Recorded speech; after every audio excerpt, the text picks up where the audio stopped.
Thank you, Sue Ellen. It is such a privilege to be here, and I know that I don't have to tell you how hard Sue Ellen works to pull together the author series every year and the book festival. She calls and texts me at all hours of the day and night asking for suggestions, and she has strong opinions, and she's an avid and insightful reader, and I feel like it's one of the gifts of the Vineyard to have met and worked with Sue Ellen. So thank you.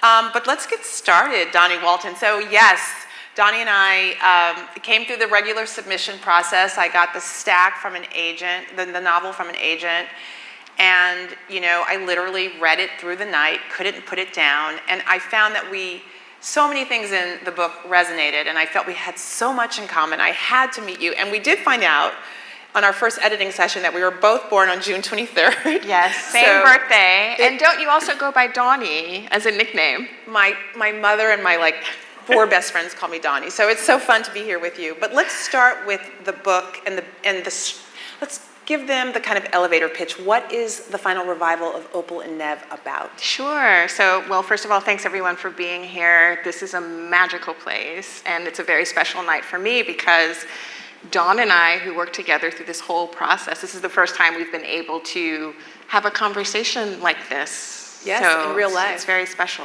So the final revival of Opal and Nev is written as a fictional oral history. So it's written in interview form. It is about an interracial rock and roll duo, a Black American woman, Opal, and a white British man, Nev. And it sort of follows their rise on the New York scene in the early 1970s, a moment that sort of changes the trajectory of their careers and sort of how they fall apart afterward. They are being interviewed as they are considering a big reunion at a festival in 2016. So you have kind of the backdrop of the presidential election happening. And the interviewer has a very personal and painful connection to the duo. It's not a spoiler to say, it's on the very first page. Sunny is the daughter of Opal and Nev's drummer who was killed during a sort of a riot that kicks off at an Opal and Nev concert in 1971. And so she is trying to learn more about her father and about his weirdo friends and what really happened that night in 1971. So you chose the format of oral history, and I'm curious to know if that was the first kind of format that came to you, or did you have to kind of work your way through different iterations until you felt like this was the right framework for the novel? Well, incredibly, it was the very first thing I started doing. I worked for many years at Entertainment Weekly, and we often use the oral history format to tell the stories of sort of iconic albums or movies or television shows. And I always loved the form. There's a book about Saturday Night Live called Live from New York that I really, really loved, that I think I had read not too long before I started writing Opal and Nev. And what I love about the form is, one, it just kind of gives everything iconic status, right? Because you're presenting a subject that lots of different people have opinions about, and everybody wants to talk about the thing. And 2, because people have different memories. They do. The memories contrast, and so the reader becomes very engaged trying to figure out what is the actual truth. And it was also just fun and freeing to channel the voices so raw directly onto the page and not worry about a cohesive narrative voice, just to sort of think very deeply about each character and how they would speak. And so Opal was the character that started talking to me first, and the very first words I ever wrote were the very first oral history in the book, where she's talking about growing up with her sister Pearl in Detroit. So speaking of the characters, we obviously have Opal and Nev, the 2 lead characters, but you have their producers. Yes. You have her sister, Pearl, who you just alluded to, Pearl's husband. Yeah. You have Virgil, who becomes her friend when she moves from Detroit to Harlem. Yep. You have so many different characters, and one of the things that I think really showcases your talent is you also had to channel what they might sound like, what their experiences might sound like. Yeah. You know, someone's from the Midwest, someone's from the South, someone's gay, someone's black, someone's British. Was that hard? It was hard, and it was a challenge I set for myself. I wanted a reader to basically open to any page and plop their finger down and know by the language and the word choice and the rhythm who was speaking, and that was the challenge I set for myself. But it was also fun to kind of think about and to do different exercises to think about how each character would talk. With Nev, for instance, I just always sort of imagined him as kind of an anxious person and like trying to be very careful in like what he's getting across, and so I had him speaking really fast. So he speaks in run-on sentences, you know, just kind of like a motor mouth. I thought very deeply about how each character would curse. That was a great exercise. So like Howie will say anything, but Virgil will not. You know, Virgil's a very kind of elegant character. So all those little things were very helpful to nailing the different voices. So Nev has talent, and he's signed up on the label almost as a folk singer. Yeah. But he's not breaking out. And the record label is like, what do we need? How can we break this guy out? And they hire a producer who has this great idea. Let's pair him with a black woman. Yeah. That inspiration, based on fact, based on a real life? Well, yeah. So at the time in the early 1970s, especially with a lot of British rock stars, when they wanted to add sort of a soulful element to the music, they were looking to black women singers. They were looking to women who had grown up in the church, you know, singing gospel. This is how we got Gimme Shelter by the Rolling Stones, right? The hook in that. So Mary Clayton is the singer on that song, and she, you know, was a preacher's daughter and grew up singing in the church, and she basically is duetting on this song with Mick Jagger. And a lot of people, of course, we know that voice. It's so iconic, but a lot of people don't know who Mary Clayton is. And she, you know, went on to have a couple different solo records and just never took off. And, you know, part of writing this book for me was imagining what if someone like Mary Clayton had. There's that great documentary in which she's one of, what is it? 20 Feet from Stardom was Highly a movie. recommend. Yeah, so that is a movie that greatly inspired this book, actually. Yeah. I'm curious, so that movie inspired the book, and I'm particularly interested in Opal. So Opal and Nev have this, they're having a moment. He pairs these two together. It actually starts to work. Yeah. They're having a moment. There's this promotional concert. Things go wrong. Nev's star continues to rise, and Opal's dims. I'm curious about Opal, and it dims, but she refuses to play the game to kind of keep it going. Yeah. She has to be true to her values. Yeah. So who is your inspiration for Opal? You talked about Clayton. Is there anyone else? I mean, I thought Grace Jones maybe. I don't know what others. So there's sort of a triumvirate of women that I think are the major inspirations for Opal, with a couple others sprinkled in. The first is Grace Jones. Grace Jones was actually the first person that I was sort of thinking of in terms of the look and the style and the kind of outre attitude.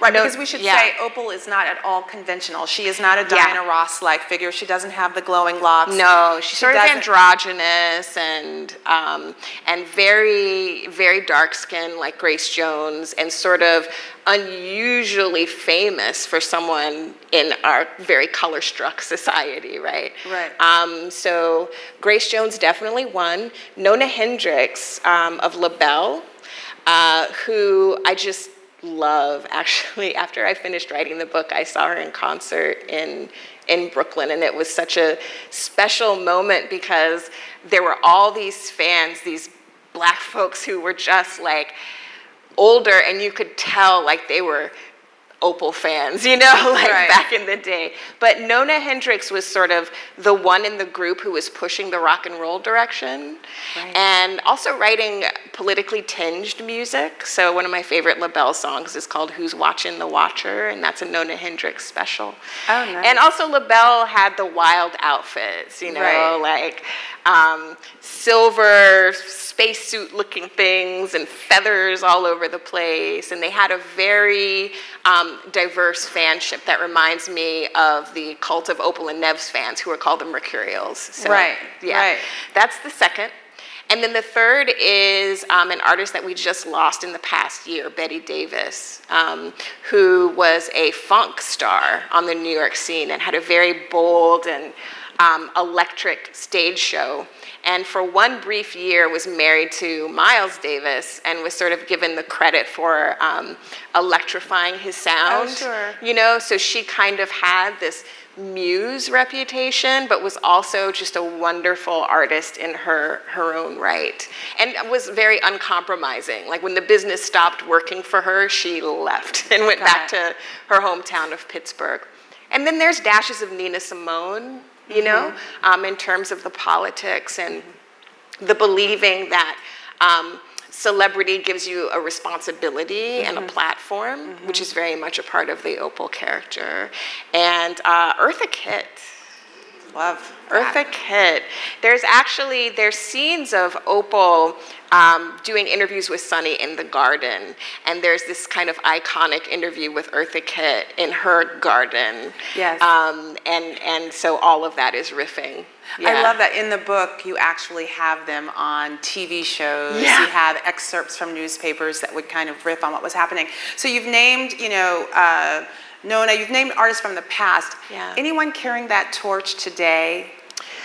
Yeah, I was thinking about this a lot. I think Santa Gold is an artist that I really, really have loved in terms of kind of her music being a melange of all kinds of different styles, and also just being really cool and always like a little bit ahead of her time and trend setting, and being very much a New York artist. Got it. Santa Gold, I think I was talking with my husband about this earlier today, and he said Lizzo. I think Lizzo is a great example of someone who is sort of changing standards and understands like the power of her platform and is very careful about what she's putting out into the world. Yeah. So yeah. I love it. So we've talked a lot about Opal. Can you read us a little bit of a passage that might give us more access? Sure. So I am going to read, let's see. So this is from the scene where Opal and her sister Pearl, they're in Detroit, and this is the night that Nev sort of sees Opal for the first time. He's looking for a musical partner, and Nev is there with Howie Kelly, who is sort of the crass label owner of Rivington Showcase. And so they're at an amateur night, and she's just sort of talking about what she's wearing. And this kind of gets at Opal's style, not just in terms of like her clothes, but also her creativity as an artist. And this is an oral history again, so I'm not an actress, but I will do my best.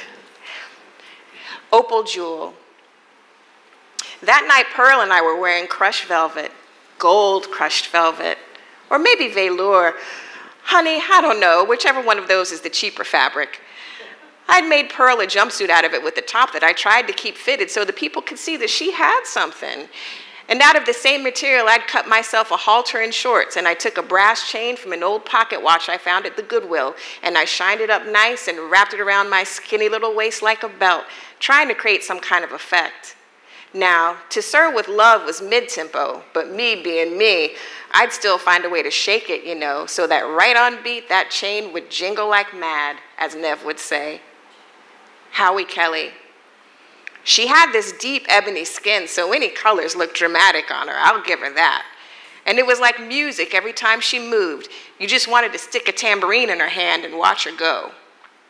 Opal Jewel. For years, Pearl had adored To Sir with Love. I mean, everybody was crazy about the movie because Sidney Poitier was so damn fine.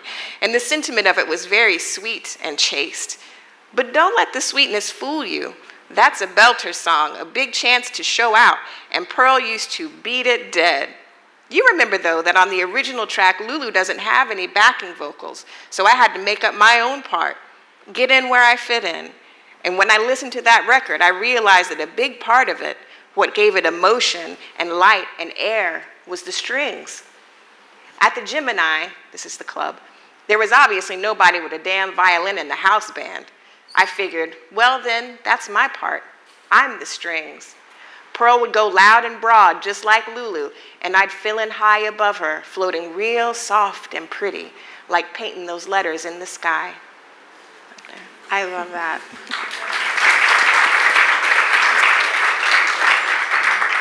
So they have a moment, they're at this promotional concert. Rivington is showcasing all of their talent. Yes. They're looking for their big breakout hit, right? Yeah.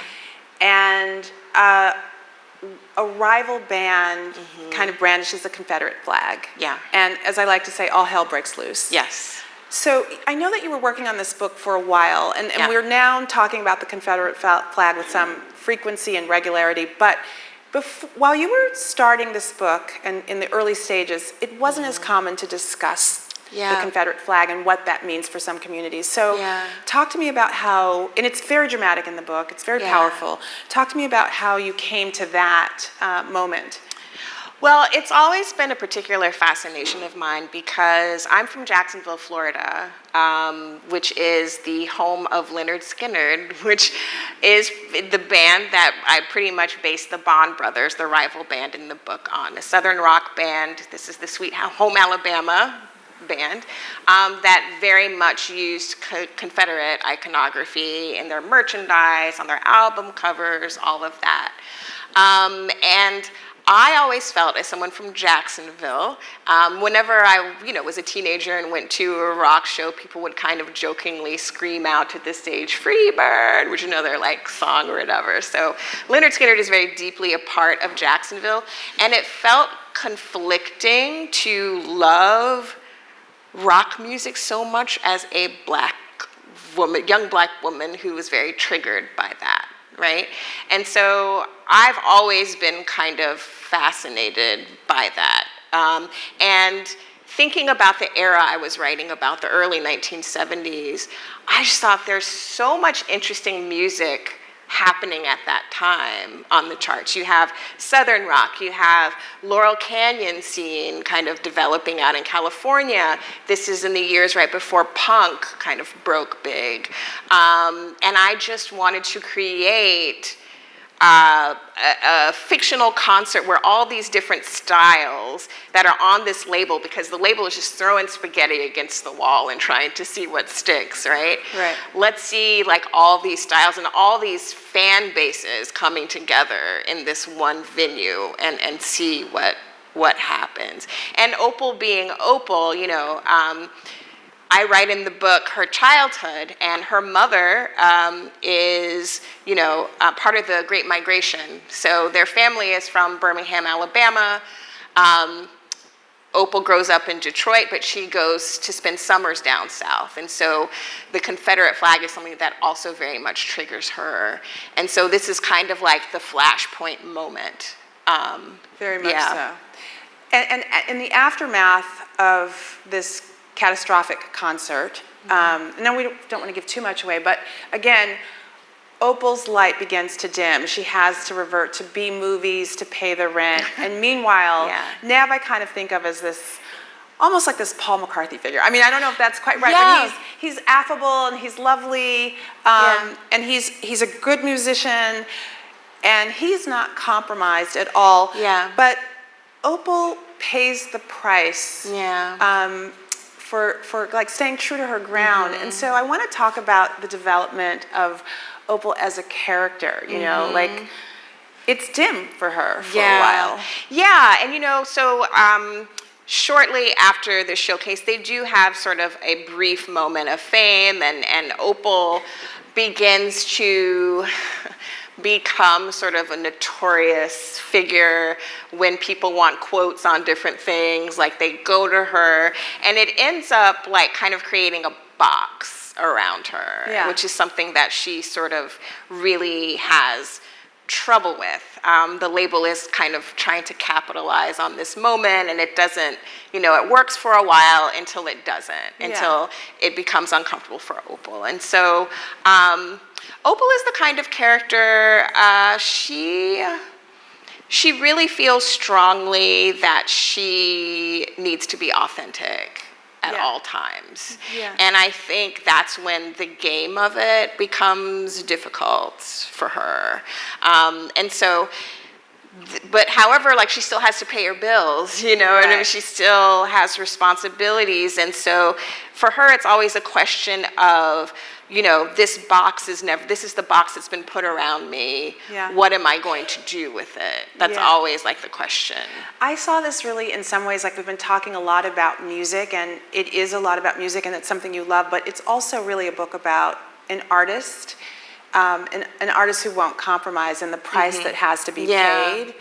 I'm wondering if you see any parallels, maybe it's Lizzo, I don't know, in today, like the role of the artist today, and is anyone carrying that torch? Well, I think that artists today, I think, tend to kind of shy away more, maybe, from that kind of thing. And I did learn that by watching a lot of old clips of, like, the Dick Cavett show, right? You'd watch those clips, and there would be celebrities on there really going in about different issues of the day and having these conversations, and you just don't kind of have that dynamic in the same way anymore. Maybe an athlete. I was just listening to an NPR, maybe driving from OB to NPR. I listened to a lot of NPR driving from OB. But they were just talking about with Bill Russell passing how politicized, and he really kind of started that. I mean, athletes have a legacy of that for sure. I mean, thinking about Muhammad Ali as a figure who nearly gave up his whole career. So I want to shift a little bit and talk about this novel. So as a book editor, a lot of first novels are autobiographical. Inevitably, you will see, I would say 80% of them are autobiographical. There's some of you in this, in that Sonny's a journalist, you're a journalist. It's about music, you love music, but so much of it feels so much more mature than a first novel. Thank you. So did you have a lot of it? Was that like in the 7 years were you writing yourself in and out? Or? Well, so Sonny actually was a very late-breaking character in the book. I was just writing the straight oral histories, and it was fun to write so outside of myself about these wild people and this world that I was imagining, and kind of like looking at real events and kind of inserting them in different ways, and that was really fun. And then I went to get my MFA from Iowa, and I workshopped the first part of the book, which is just a straight oral history. And my classmates said, "We really like this, but who is everybody talking to?" Oh, fascinating. And that's the moment where I started thinking about Sonny as a character and thinking about who would be the journalist that's weaving together all these voices. And I feel like the more I was writing her, the closer it felt to me, which at times was a little uncomfortable. So Sonny, for those who haven't read the book, she sort of breaks into the oral histories now and then with editor's notes, which sort of essays on the present timeline, kind of describing what the interviews are like and what the characters are like today, and some of the difficulties that she's having with writing the story. And some of those bits I was pulling from some real life things. So Sonny is the editor-in-chief of a Rolling Stone style magazine. She is the first Black and first woman editor of that title. And there is a meeting that I write about that was very reminiscent of some meetings that I used to have when I worked for Time Inc., which no longer exists. But just always feeling the fact that she always feels a little bit paranoid about how she's doing and how people are perceiving her. Yes. That all is very autobiographical. But I think maybe the closest thing to me was the way Sunny describes taking in music and reacting to music. There's a scene where she describes hearing Opal and Nev for the first time. She goes to the public library in Philadelphia, and they happen to have the record there in the collection. Yeah, and she's listening to it, and she describes the feeling in her body like a fear response almost. And I remember hearing music before in my youth and feeling music that I felt is powerful and revolutionary, and having that same kind of excitement mixed with fear, that feels very real to me. And also just being a young Black woman into all kinds of like music, but particularly like weird rock and roll music, is close to me as well. It requires you to kind of stand your ground and be your own self. Right. Talk to us about research. We had a great discussion here with another author about research. What parts of this, you talked about watching some documentaries, but you also were a journalist for Entertainment Weekly, so, and you love rock and you love music. How much research went into this? You know, I'm asked this all the time, and people say, you must have done so much. And it doesn't feel that way because it was just feeding my obsession. It was just fun for me going down these rabbit holes. But yeah, I watched a lot of interviews on YouTube. I dug into the Billboard charts to see you know, where do I feel like Opal and Nev would have fit in? And I think I put them between like a Cheech and Chong comedy album and like something else. Because it's in the 70s. I also spent a lot of time looking at photography from the era, especially fashion photography, and kind of dreaming into the picture and kind of like making up stories about the pictures. And I read books, of course. I read Robin Givhan's fantastic book on the Battle of Versailles fashion show, which is a 1973 Paris event that Opal goes to. And I read a lot of oral histories. Yeah. I love that. That's so fun. Let's talk about Jimmy. Jimmy is Sunny's father. He's the one, as you said in the introduction, who is, he's the one who falls and dies during the climatic scene. Yeah, or he's tossed into, well, he's falls, killed. Yes. You know, as I was reading it as an editor, I read it many, many times, and obviously the focus is on Opal and Nev, their friendship. But Jimmy is such a compelling character. Talk to me a little bit about Jimmy. Yeah. So Jimmy is really the crux of the book. As you said, so he is Sunny's father that she never met because Sunny's mother was 7 months pregnant at the time that he was killed. And he becomes sort of like a mystery figure in the book. Sunny's mother doesn't like to look back at this time. It's very painful for her, so she doesn't talk to Sunny a lot about her father. And so Sunny is very desperate to know how she's like him, you know? Yeah. And he is also sort of a safe place for Opal. He's one of the few other Black people in this rock and roll scene that she's in, and they have they have an inappropriate relationship.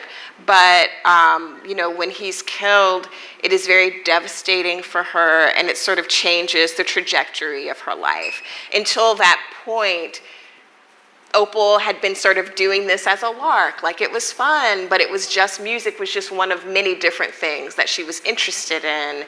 And when Jimmy dies, it sort of gives her a bit of purpose in a way, because she is trying to make something good out of this awful situation with her activism, you know? And so, Jimmy becomes sort of like an image and a symbol, but Sonny is trying to understand him more deeply than that in the book. Yeah, he's very, very compelling and complicated. All of the characters are complicated. I mean, it's not like Opal is the hero and Nev is the, they're both complicated. So flawed. Their friendship is complicated. Yeah. In some ways, they're able to be their most vulnerable self with each other.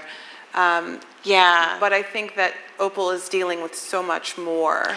Right. That Nev can almost kind of skate above. He's the charming, affable British guy. I always say that Opal and Nev actually have quite a bit in common in the way they grew up and sort of being outcasts where they were from. And they are also both hugely ambitious. But because of who they are as people, that ambition manifests itself differently. And like one character will do anything and not feel away.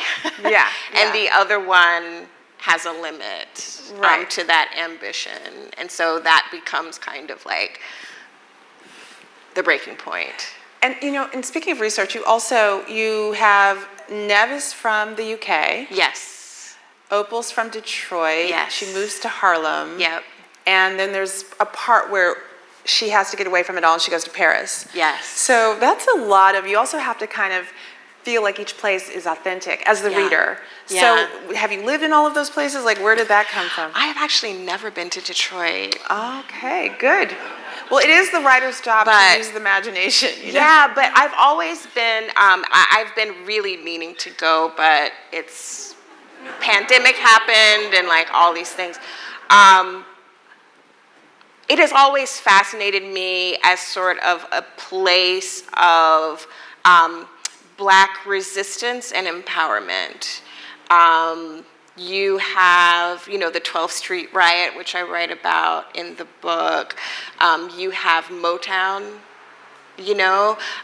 kind of entering the music industry and disrupting it. And so I felt like, and it is also very much a root from Birmingham, Alabama on the Great Migration. Right. And so it felt like a great place for Opal to be from. I do remember, I did write parts of the Paris section in Paris. Oh, nice, nice. Which, especially when Opal goes into the Goutte d'Or neighborhood, a lot of that description is from my wanderings into that area. I want to talk to you a little bit, working with authors, sometimes the accolades, this novel has had unusual reception, so Ellen read many of the blurbs. We were talking backstage about what was it like when Obama drops his What I'm Loving list, and you're on that. You're up for at least 4 prizes. I lost count, which is a luxury problem. I'm wondering how that impacts your thinking about novel 2. I mean, is that overwhelming and intimidating, or is that like, I am Superwoman now and I'm ready for this, I don't know that I'll ever feel like Superwoman. Writing is such a vulnerable process. And for me, it's about thinking about something that is so complex that it raises a million different questions that I'm trying to answer. At the same time, I am so humbled by the reception for this book. I just remember sitting at my computer on a random Tuesday, and my publicist at Simon & Schuster called screaming on the phone, and she told me about the Obama thing. Which, he just drops it like a blessing. You don't even know it's coming. And, I asked her, when is he going to announce it? And she said, it's already up. Like, it was, but I feel very proud and also very nervous about book 2. Of course, you're always nervous about expectations. Sure. I get asked a lot, is it going to be another music book? Well, I don't know. But you said that music, Yeah. it didn't feel like research for you. So I imagine if Yeah. it's not music, it is going to be something that you're so almost Right. obsessed with that Right. it will, you know. Yeah. I mean, there's lots of different things I'm thinking about right now. And I think anything that I do will include culture in some way, just because I'm just like a huge consumer of, film, television, like all of those things. And I think those things are great reflections of who we are as a society. But yeah, I am beginning to get back to the place though where I'm turning things over in my head in that way that feels familiar, like I did with this one. Now, so you were a journalist. Yes. And now you're a novelist. Yes. Do you see them living side by side, or are you pretty committed to mostly writing fiction? Well, I'm pretty committed to fiction right now, but never say never. And I do think that I do think of, narrative nonfiction or long form journalism Creative as nonfiction. creative. Like it's all storytelling. And I think the instincts that I had as a journalist are the same ones that I have as a fiction writer. Right. In terms of having a deep understanding of what a reader is very hungry to know, and understanding when to disseminate information through the story and the different beats of a story. Film and television are the same way. It's all just storytelling. Right. And so, yeah, I'm having fun with fiction at the moment, but who knows? So this, I think you said, took 7 years to write. Yes. And I'm just wondering if there are writers in the audience or someone who's always had this, I'm going to write a novel one day, because you teach as well. Yes. What's the piece of advice that you would give, or the piece of advice that you were given that resonates most for you? I always tell other writers that you have to please yourself first as a writer, and that you have to be so obsessed with the idea that you go back to the page over and over again, and that you think about your characters when you're washing dishes or doing things around the house. Like that level of obsession is the only thing that will keep you dedicated to it for 7 years. Yes. Because it can take a very long time. I mean, hopefully the next one goes faster, but Yes, indeed, yeah. indeed. Yeah. I don't want to give away too much, and I know we're going to take questions soon, but it's, I was there, and I'm still curious. The title, the final revival of Opal and Nev, and I don't want to give away the ending, but you obviously have to have these characters who kind of fall apart, at least attempt to come together again. Yeah. So what was your guiding in terms of a writer, in terms of keeping the tension? Yeah. What was your motivation, and how did you manage that? Oh, that's a really good question. I mean, I think for me, the most interesting thing about a story is not what happens necessarily, but how we get there, how it unfolds. That's where the tension, I mean, I sort of give away a lot in the first paragraph of the book. And as we say, the title is referring to the big reunion concert that we're sort of driving toward at the end of the book. And so I don't want to be afraid to kind of be bold in that way, and just trust that the audience is going to come along on the ride with me. And it's just about kind of like having those moments along the way that add suspense and add complication, like constantly layering, constantly thinking about the relationship dynamics between the characters, and like everyone has kind of an arc, you know, and just having the reader fall in love with those characters and want to know how they ended up where we are by the end. We've talked a lot about your musical influences. I'm curious about the writers who've influenced you. I've never edited or read a novel that's structured as an oral history, and as an editor, I found it wholly original, and also full of these, as I said, complicated characters. But I'm curious, I don't know that we've actually ever spoken directly about your own influences. Maybe we have. Gosh. There are so many, but I have to say Toni Morrison. just for her boldness and her centering her experience as a Black woman most of the time. Song of Solomon is about a Black man, but there are lots of pivotal women in that story.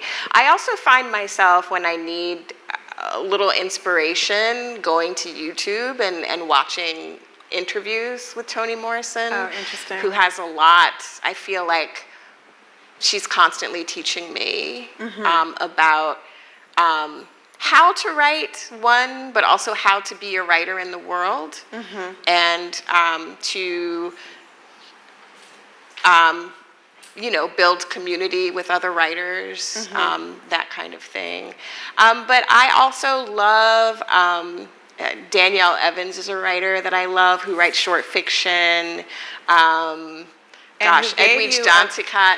Danielle gave you a fantastic blurb. I believe Sue Ellen read part of it, yes. Yeah, it's the Washington Post one. Yes. Yeah. I do love how you have been so supportive of other writers, and other writers have been. I do think that's one of the positive things about social media, is that authors are able to support each other by posting books they're excited about, sharing, reading together. I think it's fantastic. Yeah. So I think we are opening it up to questions, and if someone wants to grab a mic, I think they're going to be going around, and if not, I can keep going. Is everyone shy?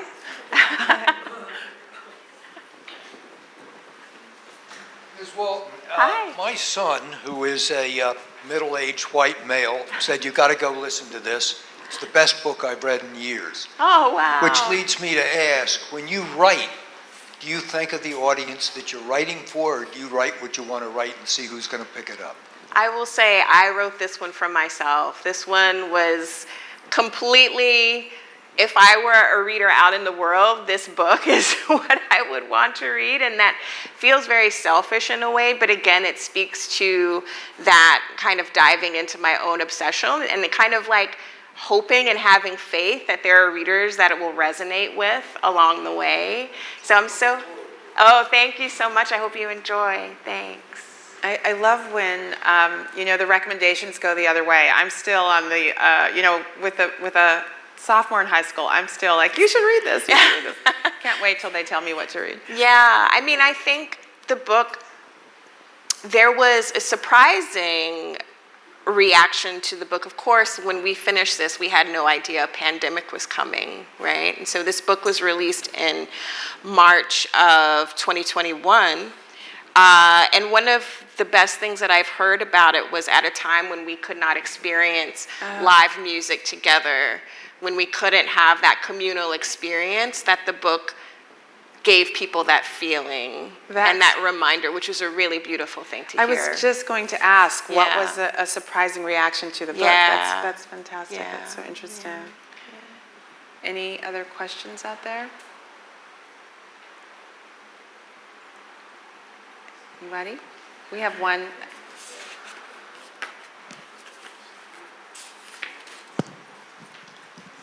Hi. Hi. I'm sort of curious about the Nev character. Sure. Where did the Nev character come from? Yeah. Again, no one inspiration, but I was thinking about this idea of chameleonic figures, artists who have had long careers, many different phases to those careers. I'm thinking about Rod Stewart, I'm thinking about Elton John, and really thinking deeply about what that changeability stylistically might mean for an artist. So I was thinking about that. There is, you're right, Dawn, that there is some Paul McCartney in there in terms of like the talent and the song, the kind of songwriting that Nev does. He writes a lot of character-based songs, so I was thinking about Eleanor Rigby and Lady Madonna. Yes. So yeah, that's the kind of like thing that Nev does and has fun playing with. Yeah. And he's electrified by Opal and him, as you said, they have so much in common, both kind of as outsiders, kind of independent.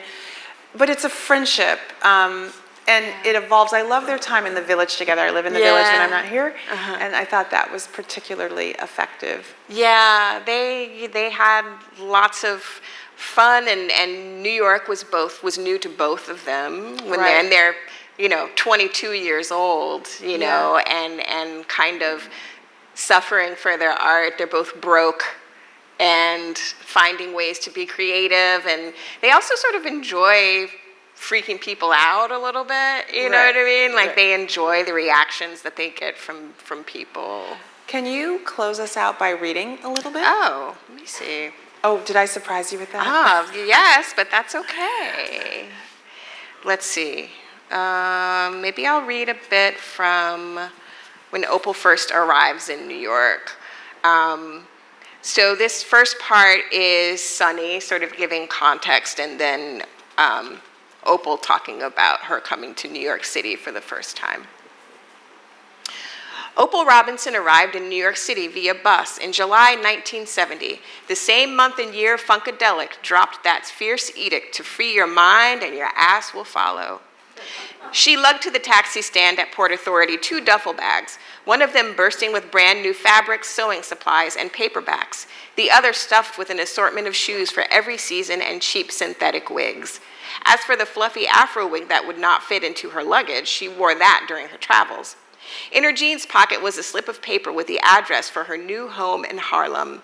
She had found the room listed in the classifieds of the Amsterdam News and arranged to rent it via phone from her station at Michigan Bell after the other accounts payable girls had gone home.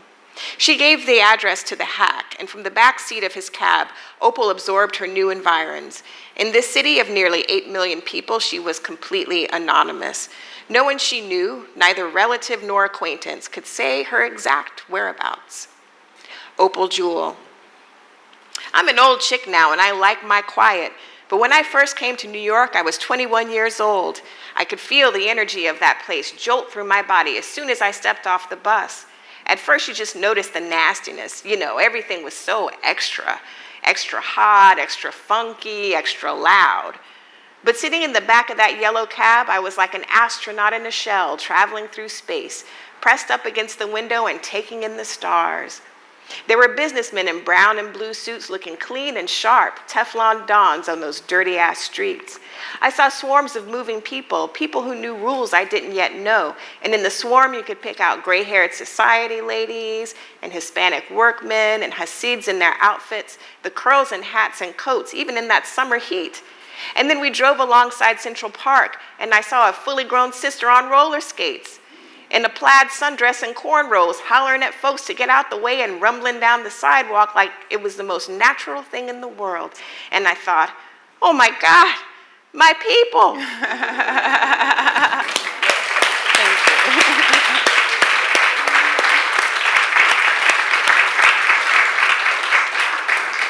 Dawnie, thank you so much. Thank you, I Dawn. really enjoyed being in conversation with you. Yeah, I hope this you was did as well. amazing. Thank you so Thank you, much. everyone.